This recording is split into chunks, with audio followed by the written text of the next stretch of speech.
গত ২৬ মে ২০২৫ সালে অন্তর্বর্তীকালীন সরকারের প্রধান উপদেষ্টা ডক্টর মোহাম্মদ ইউনূসের সাথে সাক্ষাৎ করেন যুক্তরাষ্ট্রের আন্তর্জাতিক ধর্মীয় স্বাধীনতা বিষয়ক কমিশনের চেয়ার স্টিফেন স্নেক।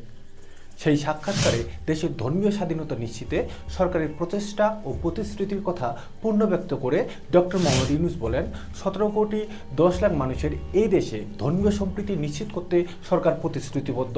আমরা দেশের প্রতিটি নাগরিকের ধর্মীয় স্বাধীনতা সুরক্ষায় দৃঢ় প্রতিজ্ঞাবদ্ধ।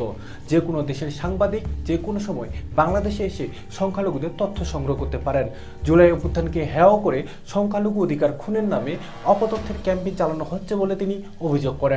অন্যদিকে স্টিফেন স্নেককে দেওয়া সাক্ষাৎকারে বর্তমান তথ্য উপদেষ্টা মাহফুজ আলম দেশের সংখ্যালঘু নির্যাতনের ঘটনাগুলোকে অস্বীকার করে বলেন, গত কয়েক মাসে দেশে কোনো সংখ্যালঘু নির্যাতনের ঘটনা ঘটেনি। বাংলাদেশের সংখ্যালঘু নির্যাতনের ঘটনা ঘটেছে বলে একটি মহল অপপ্রচার চালাচ্ছেন। উক্ত সাক্ষাৎকারের পর দেশের সংখ্যালঘুরা প্রধান উপদেষ্টা কিংবা তথ্য উপদেষ্টার এমন মিথ্যাচারের তীব্র নিন্দা ও প্রতিবাদ ব্যক্ত করে বলেন, প্রধান উপদেষ্টা কিংবা তথ্য উপদেষ্টা যুক্তরাষ্ট্রের আন্তর্জাতিক ধর্মীয় স্বাধীনতা বিষয়ক কমিশনের চেয়ার স্টিফেন স্নেককে দেওয়া সাক্ষাৎকারে বাংলাদেশের সংখ্যালঘুদের নির্যাতনের ঘটনাগুলোকে অস্বীকার করে যে বললেন এগুলো অপপ্রচার কিংবা বাংলাদেশের সংখ্যালঘু নির্যাতনের কোনো ঘটনা ঘটেনি, এরকম বক্তব্য আসলে কতটুকু যুক্তিসঙ্গত? ওনারা কি বাংলাদেশের সংখ্যালঘু নির্যাতনগুলো সম্পর্কে জানেন না? কি ওনারা দেখেননি?